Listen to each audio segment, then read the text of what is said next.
Hi, welcome to another edition of Shabbat Lounge.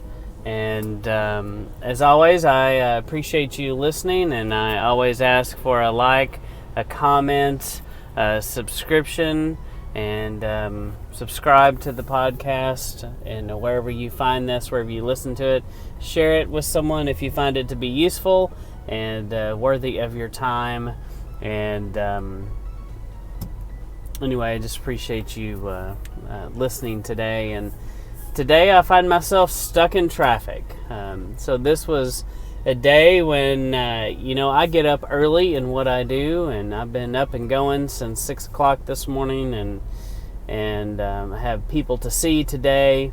And this summer, my son my youngest son is working for us, and he's gainfully employed, doing some hard work, pushing mowers and weed eaters and blowers, and so I drop him off every morning at the shop where we keep our vehicles, and he begins his day, and I'm beginning my day earlier than I normally begin, but I've enjoyed getting up and seeing the sunrise every morning.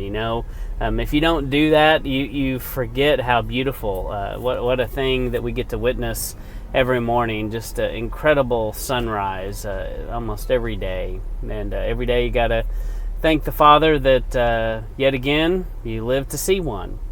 And I am thankful for the Father that He allowed me to see another sunrise today.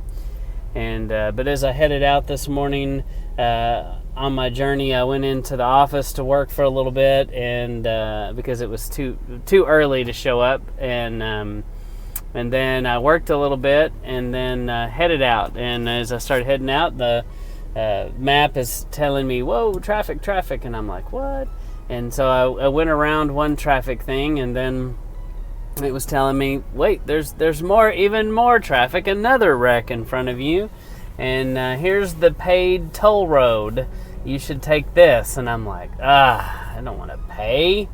It can't be that bad. And yeah, I didn't pay, and it cost me about 25 minutes. So I'm way late this morning so anyway, that's a frustrating thing to happen during the day.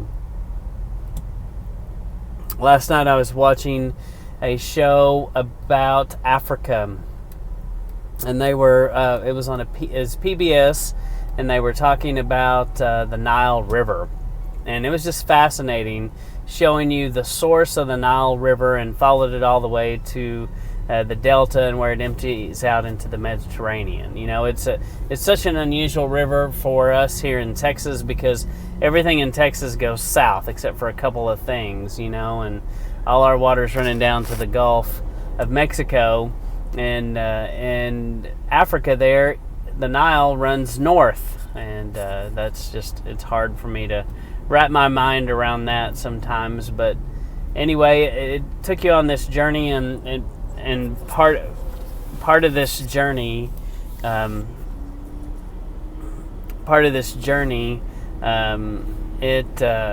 it showed this guy in Africa with his son building a canoe out of papyrus, and and how they had to go harvest the papyrus, and it takes a long time to build this canoe. And it also but it was cool because it was the father or grandfather, I'm not sure, but he was teaching the son his ways, and he was spending time with his child. And I told my son, I was like, man, we have such a cush life, because not only do they have to build this by hand, but it's made of papyrus, which is a reed, and they don't last very long. And so every little bit they got to redo this. It only lasts a couple of years, if that long, and you got to rebuild your boat. But it didn't really cost much money. He had some rope that he had to buy, and other than that, it was all stuff that he did with his own labor, and the things that the Father provided. But I looked at that, and in a lot of ways we go, man, that life looks so hard. I'm so thankful that I don't have to live that life every day, where they're basically living in a hut, and they walk everywhere they go. There's no air conditioning, there's no running water, there's no showers, there's no toilet, and everything they have, they're trying to sustain together with the tools and the things that grow around them and use them.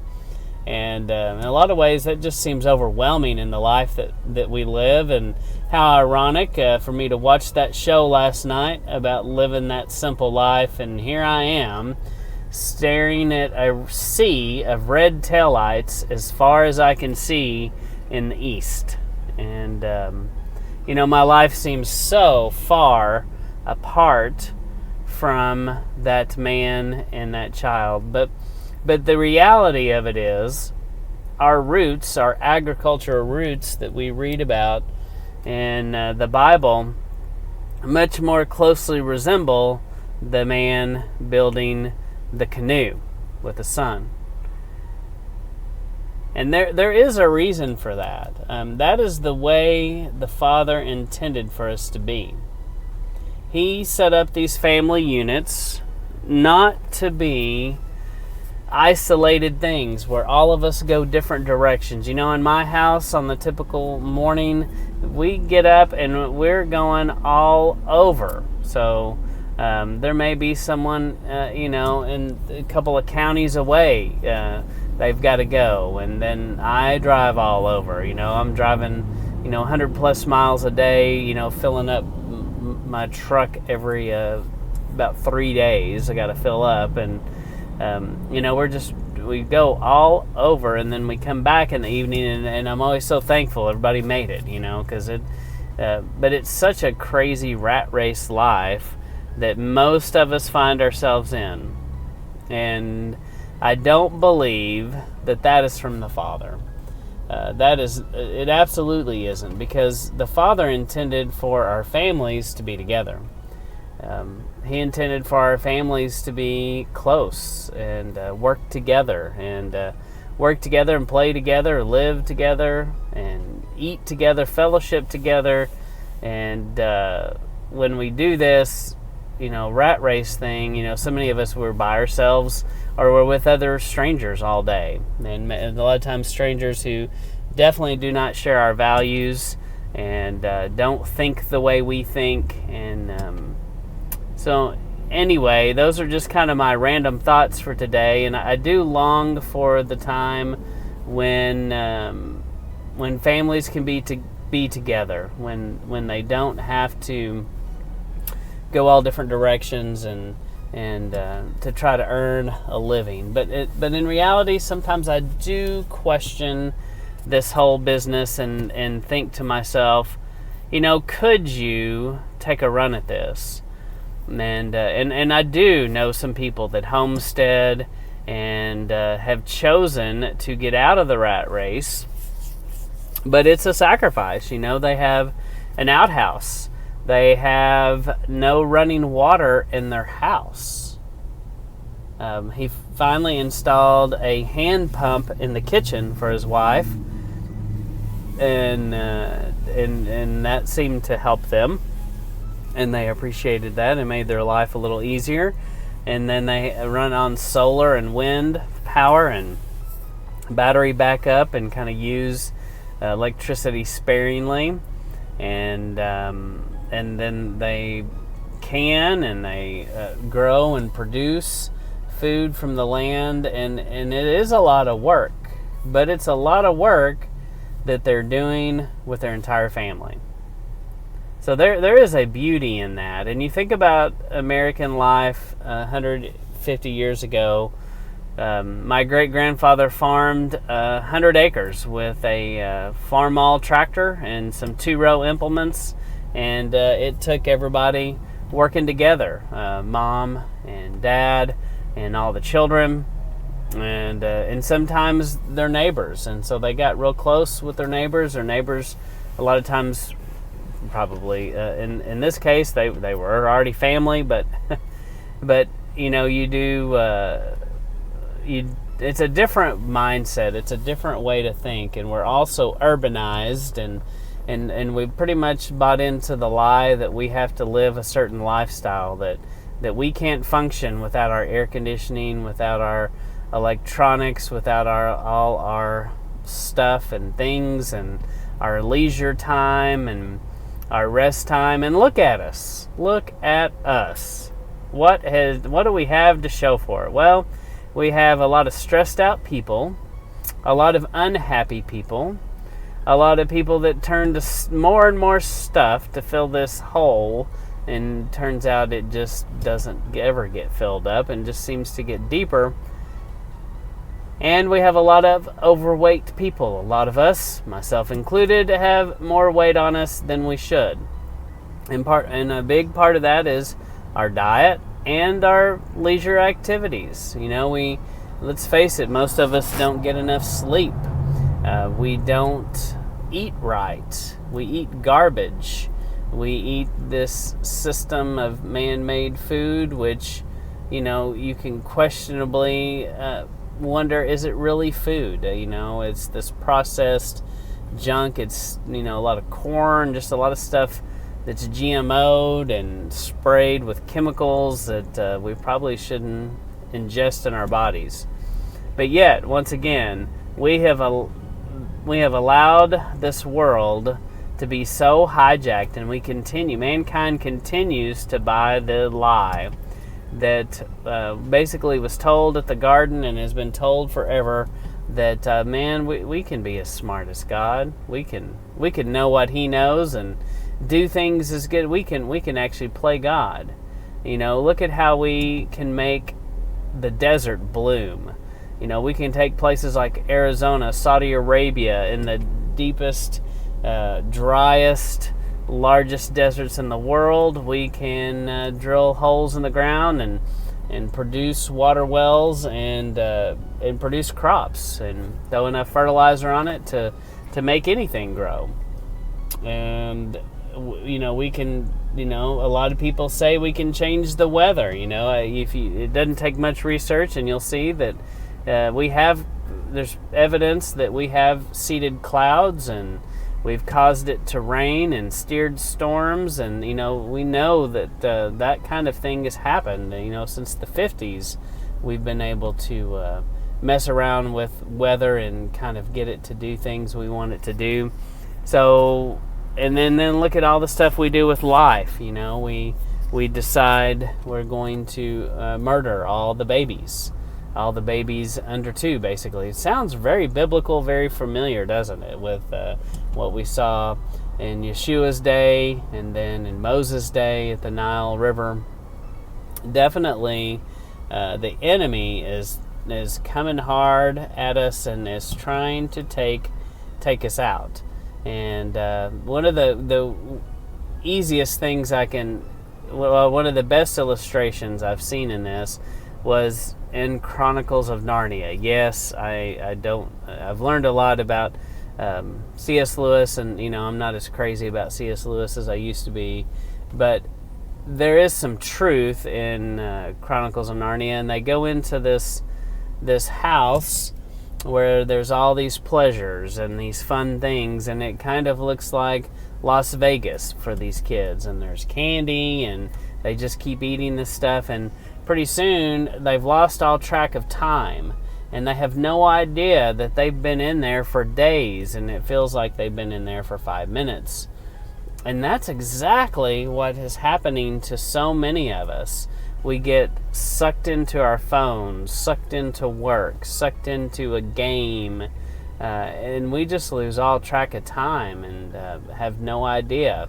And so, me getting stuck in traffic this morning, how does that relate to all this stuff? Well, it does, because it has forced me to slow down today. And I have a busy day, and I just want to go, and get it all done as fast as I can. So I don't, mostly so I don't have to work late this evening. And, but it does, every day I get this challenge. I got this mountain of work that I've got to accomplish, and the faster I get it accomplished, the faster I get to come back home. And just watching the cars in front of me and watching watching how they change lanes and move back and forth and left and right, and nobody can, seem to be happy, and just everyone's in such a hurry. But this morning, if I have anything to say, it's, slow down. Slow down, spend time with your children, and make sure that that you instill those values in your children. Make sure that you work with your children, that you teach your children how to work, and you do that while they're young. Don't wait till they're teenagers to decide, boy, it's time you learn how to work. I'm going to get you up over early in the morning, and you're going to get out the door and you're going to work like the rest of us. Well, if you wait till they're teenagers, I'm afraid that's too late, and that's going to be really, really hard for them to do. But if you start when they're little, and that's the way all this is, if we start when they're little and we train them up as we go, and the Bible does say train up a child in the way he should go, so that when he is older he will not depart from those ways. That is so true. And so it starts when they're little, and you got to train them up right, and don't let time slip past you. And just like years ago, I went to a conference, and this guy talked about how his kid always wanted him to build a fort. And he's like, yeah, I'll get to that one day. And he never does. He just never, ever built the fort for the kid. And what do you know? The kid grows up, he's like 20, and they never, ever did that. And so he wrote this book called Build the Fort Today. And the whole premise of the book was, when those things happen and come up, man, you just got to do it. You can't put it off and not do it. You just sometimes gotta do it while you're thinking about it and make it happen. So anyway, I just encourage you to slow down and enjoy your family, enjoy time with the people that you love the most, and just don't take this life for granted. Just don't assume that it's always going to be exactly the way it is now. And you just can't make that assumption. And I just challenge you to think about it. Could you live your life more simply? What changes could you make? It definitely is something I always think about, is how could I make my life more simple and be more of what the Father intended for us to be. And I certainly don't have that figured out, and you probably don't either. And I just encourage you to work towards that, work towards more peace in your life, more, and just realizing that the Father didn't promise us a cakewalk life. He didn't promise us that that this task of life is going to be easy. But I do hope and pray for you and your family that you can have peace and joy and love and abundance. And I do want to thank you for tuning in to Shabbat Lounge and giving this a listen. And I ask that you give it a like, subscribe. Please share it with someone if you find it useful, insightful, encouraging. And once again, thank you for listening to Shabbat Lounge.